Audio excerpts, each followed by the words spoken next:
안녕하세요. 상크리자스입니다. 공무원 수험 카페에서 저에게 메일로 상담을 요청하신 수험생분이 계셔가지고 제가 답변을 드려볼게요. 자, 안녕하세요. 유튜브로 영상 보다가 공무원 시험 관련해서 궁금한 점이 있어서 질문드려요.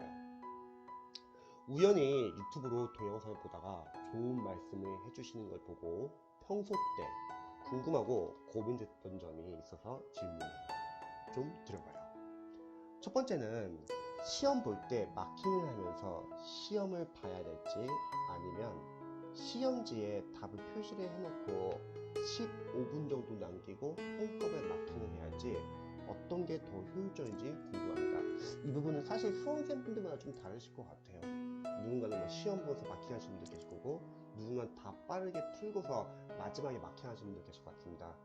이거는 각자 수험생이 다르기 때문에요. 가장 좋은 거는요, 한번 나중에 모의고사나 연습하시면서 실전 연습을 하시면 좋을 것 같아요. 제가 이제 수험생들에게 보통 모의고사 풀 때 점수는 너무 신경 쓰지 말고 실전 연습을 하라고 하거든요. 점수는 신경 쓰지 말아야 할 게 모의고사가 어려워요. 강사님이나 학원은 공포 마케팅을 이용해서 우리 수험생들에게 계속 어려운 문제들을 제시를 해줘요. 그리고 계속 부족한 점을 보여줘가지고 나중에 부족하니까 내 인강 들으세요 뭐 이런 상수적인 면을 무시 못하거든요. 좋은 모의고사라는 거는 실제 시험과 비슷한 난이도의 모의고사가 좋은 모의고사인데, 아쉽게도 공무원에서는 그런 이제 모의고사가 많지가 않아요. 특정 강사님들 빼놓고는요. 그래서 모의고사는 점수 너무 신경 쓰지 마시고 실전 연습, 뭐 지금처럼 마킹 체크하는 것도 하나의 연습이겠죠. 본인이 한번 해보세요. 그 두 개를. 그리고 어떤 게 편한지, 이건 개개마다 다 다르니까. 또 실전 연습이라는 거는 뭐 시간 배분하는 연습도 있다고 했죠. 뭐 국어는 예를 들어서 뭐 20분, 영어는 뭐 30분 잡고 푸는 연습, 한국사 나머지 과목은 뭐 10분에서 15분 뭐 이런 식으로. 또 과목 순서, 종종 영어를 제일 앞에 놓고 푸시는 분들 계시는데 어떤 과목이든 변수가 생길 수 있어요. 그래서 저는 그냥 원래 과목 순서대로 풀라고 보통 조언을 드립니다. 영어를 앞에 놓고 풀었을 때 뭐가 문제냐면 갑자기 그 해의 영어가 너무 어렵게 나오는 거예요. 영어는 사실 어렵게 되면은 상당히 난이도를 올릴 수 있거든요. 그럼 영어에서 시간을 많이 뺏겨가지고 다른 과목에서 시간을 부족한 경우도 많고요. 또 반대로 영어가 약하신 분들은 종종 타가보면 빨리 풀고 나 영어 마지막에 놓고 풀어야지 해서 영어를 가장 마지막에 놓고 푸시는 분도 계세요. 근데 문제는 뭐냐면 타가면서 또 어렵게 나올 수 있거든요. 그럼 또 타가면서 시간 배분 안 되면은 영어 푸는 시간이 부족해질 수도 있어요. 그래서 원래대로 푸시되 어려운 문제, 여기서 어려운 문제라는 거는 틀리라고 내는 진짜 어려운 문제는 푸시 마시고 시험 표시만 넘어가세요. 못 풀 것 같으면요. 근데 많은 수험생들이 이런 실전 연습이 안 되는 수험생들은 그 문제를 해결하려고 해요. 그럼 가만히 생각해보면 20문제 중에서 과목별로 20문제인데 그 중에서 틀려고 내는 문제는 많아야 한두 문제예요. 근데 그 문제를 빨리 넘어가고 뒤에 맞출 수 있는 18개를 맞추면 되는 건데 그 어려운 문제를 해결하려고 하다 보니까 풀 수 있는 문제들을 못 푸는 겁니다. 그래서 빨리 모르는 문제는 세용표시가 넘어가시고요. 풀고 나서 틀린 문제들 있잖아요. 이거는 분석을 해야죠. 본인이 맞출 수 있는 건데 실수해서 틀린 거면 반성을 하시고, 그리고 그걸 빨리 자기 걸로 만드시고요. 자신의 실력으로 만드시고요. 만약에 틀리라고 내는 진짜 어려운 문제들은 그냥 빨리빨리 틀리고 암기를 해주시면 될 것 같습니다. 그래서 이런 연습도 하고 또 집중력 유지 연습도 중요한 것 같아요.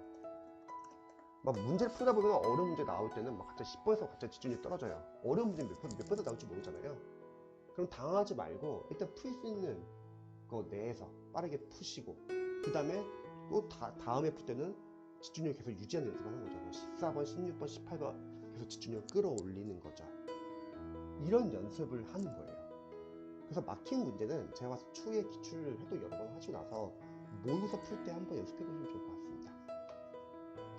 사실 저는 시험을 몇 번 봤던 사람인데 몇 번 보셨군요.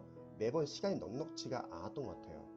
시간이 넉넉하지 않았다는 거는 제가 볼 때는 아직 아는 게 많지 않고 해독이 많이 안 된 거고, 영어 같은 경우는 아마 어휘랑 생활영어 문법은 사실 순수하게 암기 파트인데 그 파트가 암기가 제대로 안 됐을 것 같아요.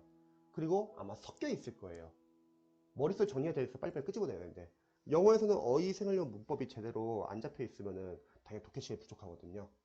이것도 제가 봤을 때는 하스 아마 방법이 좀 잘못돼가지고 지금 부족한 부분이 많은 것 같아요. 시간이 부족하다는 거는.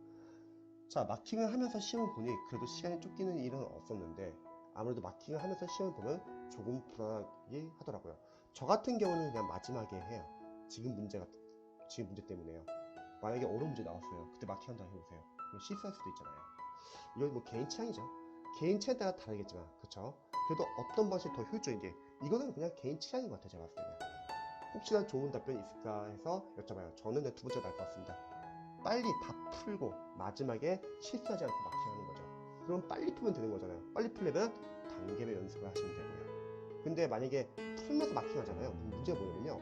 어려운 문제 나올 때 그때 실수할 수 있을 것 같습니다. 자, 두 번째는 지방직 지역을 선택할 때 연고지가 나을지 아니면 연고지가 그리 멀지 않은 옆 지역에 하는 건 어떨지 궁금합니다. 저희 합격생분들이 많았는데 이런 분들이 계셨어요. 점수가 좀 부족해서 자신의 연고지가 아닌 먼 지역을 쓰는 거예요. 그런데 가서 진짜 많이 후회를 했어요. 공무원이 아무래도 좀 보수적인 면도 있기 때문에 만약에 그쪽 지역의 이제 출신이 아니라고 하면은 처음에 물어볼 때 뭐 어디에서 뭐 어디 출신이세요? 아니면 뭐 어디 학교 나왔어요? 연고지냐 연고지 아닌 따라서 또 다른 경우도 많더라고요. 그래서 다시 준비하시는 분도 많이 계셨습니다. 그래서 저는 소신 지원을 약간 추천드려요. 아니면 근처라도 또 나중에 연고지 아닌 지역 선택했다가 공무원이 됐어요. 근데 아는 사람이 한 명도 없는 거예요. 저는 뭐 그런 거 상관없습니다. 저는 어디든 가서 잘 적응합니다. 그런 분들 상관없어요. 근데 아마 지인이나 뭐 가족과 떨어지거나 뭐 혹시 뭐 거기서 결혼할 뭐 이렇게 배우자를 찾으면은 뭐 상관이 없겠지만 그렇지 않으면은 그런 걸로도 힘들어하시는 분도 많이 계시고요. 제가 봤을 때 가장 큰 문제는 집값이에요, 집값. 나중에 공무원 되고 나서 이제 거주 문제도 있을 거고 한데 아마 그런 것도 아마 무시 못할 거예요. 그래서 저는 소신 지원이 가장 좋은 것 같습니다. 그러면 제일 좋은 거는 실력 높이는 게 가장 좋죠. 근데 단순히 합격을 위해서 연고지가 아닌 다른 곳에 쓰는 걸 저는 추천하고 싶지 않아요. 이전 합격했던 이제 분 중에서는 이제 여성 이제 합격생 분이시는데 상당히 좀 멀리 지원을 하셔가지고 합격을 하셨어요. 그런데 뭐 그런 것도 있더라고요. 편의시설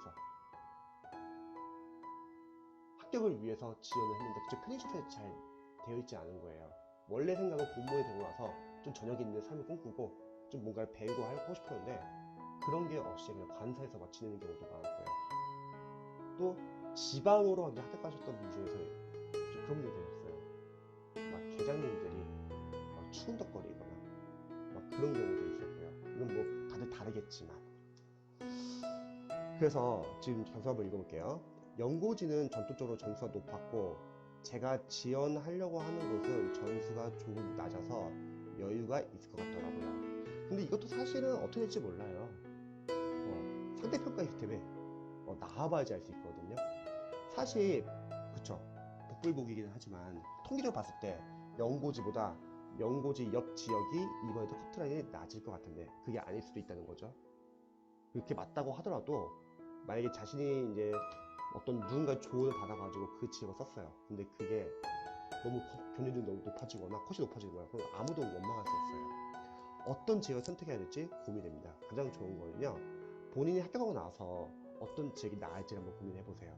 그리고 그보다 더 좋은 거는 지금은 제가 봤을 때는 빠르게 선택하시고요, 오히려 집중하셔가지고 점수를 끌어올리셔가지고 소신 지원을 하면 된다고 생각합니다. 점수가 안 나온 상태에서 사실 이런 고민은 별로 의미도 없고 오히려 이런 고민을 하면서 집중 못하면서 해독을 못하거든요. 연고지를 선택하면 업무적인 환경이 익숙해서 도움이 될 것 같은데 혹시 내 경쟁이 너무 셀까봐 선택 지원을 하기가 고민이 되네요. 만약에 본인이 실력이 약하고 저는 연고지에 크게 상관없습니다. 그러면 어, 옆 지역을 쓰시고요. 만약에 나는 그래도 무조건 연고지 쓰고 싶다. 그럼 연고지 지원하시고 남은 기간 동안에 성적 향상을 하시면 될 것 같습니다. 그래서 연고지 문제는 한번 고민을 한번 진지하게 해보셔야 돼요. 학교 가고 나서도 그 지역에서 내가 과연 공무원 생활을 잘 할 수 있을지 다양한 요인들 생각해 봐야죠. 뭐 집값도 있을 거고, 제가 봤을 때는 뭐 이렇게 지인들이나 그런 것도 한번 생각해 볼 수도 있을 거고요.